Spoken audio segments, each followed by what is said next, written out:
ఇదంతా కూడా గత ప్రభుత్వ లంచాలు వివక్ష వ్యవస్థను బద్దలు కొట్టి నిజాయితీని నిలబెట్టుకున్న మీ విధానాన్ని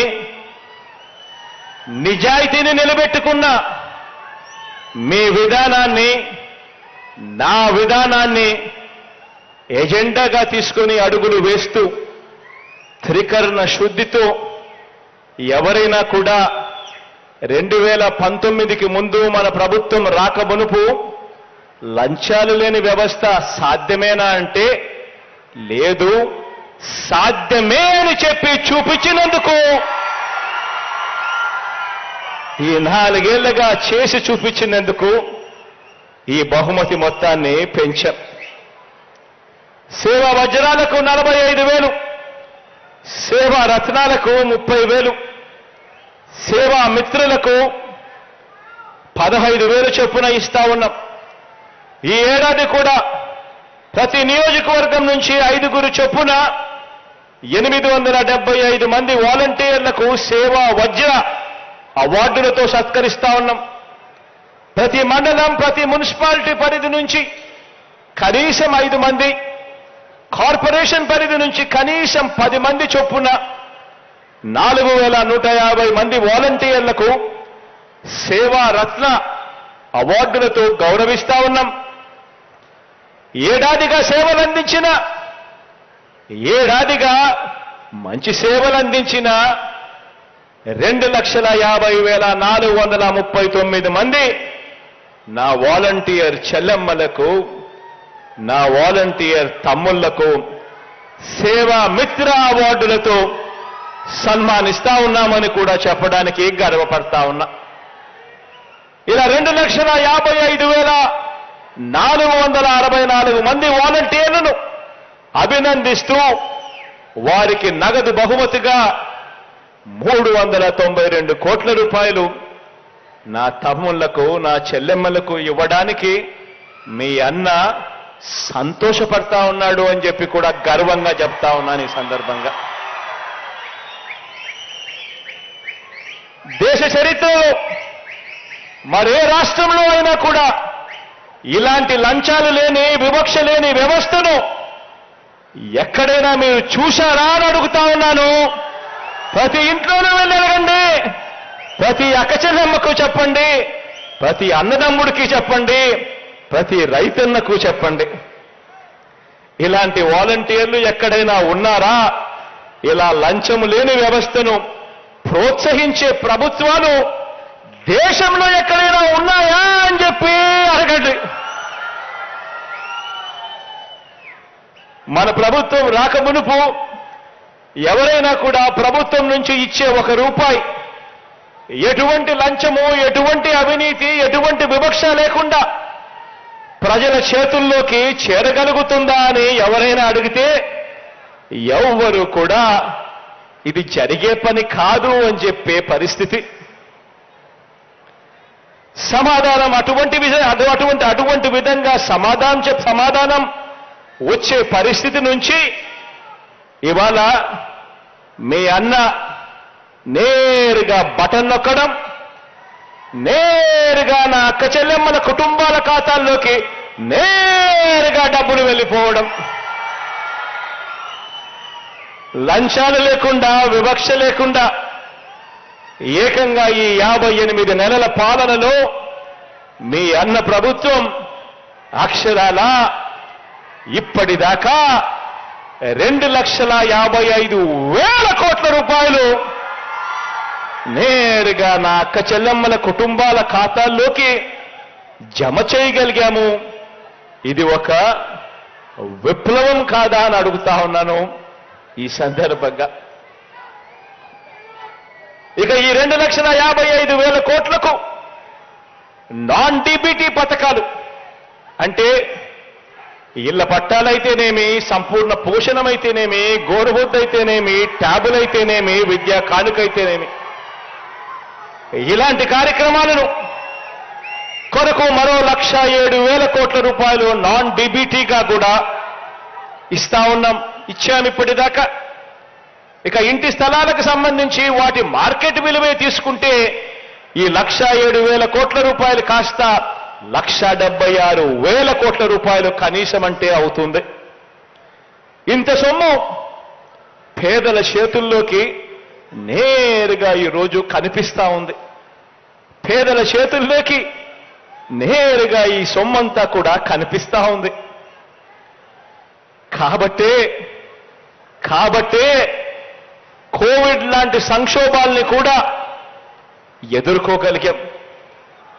కేంద్రం నుంచి తగ్గిన ఆదాయాన్ని కూడా తట్టుకోగలిగాం. ఓ లంచాలు లేని ఓ వ్యవస్థను మీ బిడ్డ ప్రభుత్వం తీసుకురాగలిగింది. కాబట్టే ఇది జరుగుతా ఉంది అని చెప్పడానికి ఈ సందర్భంగా గర్వపడతా ఉన్నా. ఆలోచన చేయమని అడుగుతా ఉన్నా. ఎందుకనంటే అదే రాష్ట్రం, అదే బడ్జెట్. అప్పులు కూడా తెచ్చింది అప్పటి గ్రోత్ రేట్ కన్నా అప్పుల గ్రోత్ రేట్, మన ప్రభుత్వంలో గ్రోత్ రేట్, అప్పుల గ్రోత్ రేట్ తక్కువ. మరి అదే రాష్ట్రం, అదే బడ్జెట్ మారిందల్లా కేవలం ముఖ్యమంత్రి మాత్రమే. మరి ఈ రోజు ప్రజల చేతుల్లో ఇన్ని లక్షల కోట్ల రూపాయలు ప్రజల చేతుల్లో కనిపిస్తా ఉన్నాయి. గతంలో కనిపించలేదు అని అంటే కారణమేమిటి అని ప్రతి ఒక్కరూ కూడా ఆలోచన చేయాలి. ప్రతి ఇంటికి వెళ్ళి ఆలోచన చేయమని ప్రతి ఇంట్లో కూడా చెప్పాలి. ఇక్కడే గమనించాలి. మరోవైపు చంద్రబాబు నాయుడు గారు ఏం చేస్తున్నాడో చూడమని అడుగుతా ఉన్నా. మనమేమో ఎప్పుడూ జరగని విధంగా, ఎప్పుడూ చూడని విధంగా, ఎక్కడా కూడా లంచాలు లేని వ్యవస్థను పూర్తిగా తీసేసి రకరకాలుగా కష్టపడుతూ ఎప్పుడూ జరగని విధంగా మనము ప్రతి అక్కచెల్లెమ్మ కుటుంబాలకి మంచి జరగాలి అనే తాపత్రయంతో అడుగులు వేస్తూ సంక్షేమ అభివృద్ధి కార్యక్రమాలు మనం చేస్తా ఉంటే, మరోవైపున చంద్రబాబు నాయుడు గారు ఏం చేస్తున్నాడో చూడండి. హైదరాబాదులో ఇంట్లో కూర్చుంటాడు. కాలు బయట పెట్టకుండా వేరే రాష్ట్రాల్లో ఇచ్చిన వాళ్ళ ఎన్నికలప్పుడు ఇచ్చిన మేనిఫెస్టోలన్నీ తెప్పించుకుంటాడు. ఏ హామీలు అక్కడ బాగా పనిచేశాయి, ఏ పార్టీలు ఏ హామీలు ఇచ్చాయి అని చెప్పి వాళ్ళ హామీలన్నీ తీసుకుని ఒక కిచిడీ చేసి ఒక మేనిఫెస్టో రూపంలో తీసుకొస్తాడు. మన మేనిఫెస్టో ప్రజల కష్టాల నుంచి, ప్రజల కష్టాలను చూసి వారి కష్టాల నుంచి మన మేనిఫెస్టో పుట్టింది. వారి కష్టాలకు ఓ సమాధానం వెతుకుతూ మన మేనిఫెస్టో పుట్టింది. కానీ చంద్రబాబు నాయుడు గారి మేనిఫెస్టో హైదరాబాదులో పుట్టింది. వేరే రాష్ట్రాల్లో ఏమేం జరుగుతా ఉన్నాయి, ఏం ఎన్నికలు జరుగుతా ఉన్నాయి, ఆ పార్టీలు ఏం చెప్పాయి, ఏది బాగుంది అని చెప్పి కిచిడీ చేసి వాళ్ళ హామీలన్నీ కలిపి ఒక మేనిఫెస్టో రూపకంలో తీసుకొచ్చాడు. ఆ హామీలన్నీ కూడా నిజంగా అమలు చేసే అవకాశం, పరిస్థితి రాష్ట్ర ప్రభుత్వానికి ఉందా? చేయగలుగుతామా? అలా చేయగలుగుతామా అనే ఆలోచన కూడా ఈ మనిషికి, చంద్రబాబు నాయుడు గారికి ఉండదు. లేకుండా తాను మోసాలకు దిగాడు. కారణం ఏమిటో తెలుసా? కారణం ఎలాగూ ఇచ్చేది లేదు కాబట్టి, ఎలాగూ చేసేది మోసమే కాబట్టి, అబద్ధాలు ఆడడంలో భావదారిద్ర్యం ఎందుకని, చేసేవానికైతే ఇది చెయ్యాలి, మాట చెప్తా ఉన్నాం, చెయ్యకపోతే ఎలాగా, క్రెడిబిలిటీ పోతుంది, విశ్వసనీయత పోతుంది అని ఆలోచన చేస్తాం. కానీ చంద్రబాబు నాయుడు గారు మాత్రం ఆయన జీవిత చరిత్ర చూస్తే ఎలాగూ ఇచ్చేది లేదు కాబట్టి, ఎలాగూ చేసేది మోసమే కాబట్టి, అబద్ధాలు ఆడడంలో భావదారిద్ర్యం ఎందుకని, నమ్మినవాడు మునుగుతాడు, నమ్మించిన వాడు దోచుకోగలుగుతాడు అన్న ఫిలాసఫీతో చంద్రబాబు నాయుడు గారు అడుగులు పడతా ఉన్నాయి. ఆలోచన చేయమని అడుగుతా ఉన్నా. ఎలాగో ప్రజలు అధికారం ఇవ్వరన్న నమ్మకంతో బాబు తన మార్కు గ్యాంబ్లింగ్ మొదలుపెట్టాడు.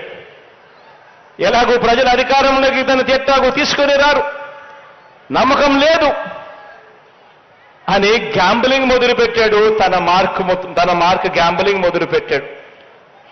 మొన్నటిదాకా అన్నాడు జగన్ మాదిరిగా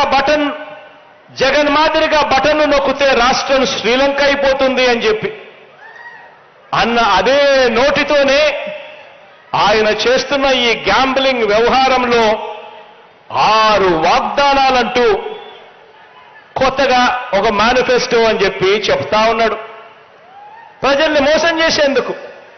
పైగా ఇది శాంపుల్ మాత్రమే, ఈ 6కు ఇంకో 6 కూడా జమ అవుతాయని కూడా చెప్తా ఉన్నాడు.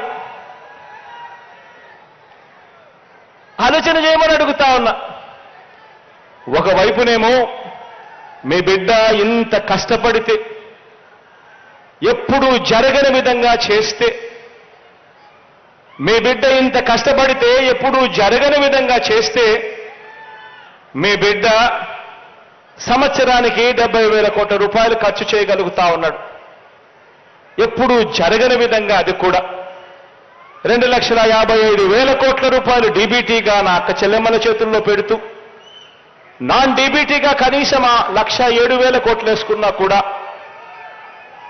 ఆ 3,55,000 కోట్ల రూపాయలు 5 సంవత్సరాల కింద లెక్కేసుకుంటే దాదాపుగా 70,000 కోట్ల రూపాయలు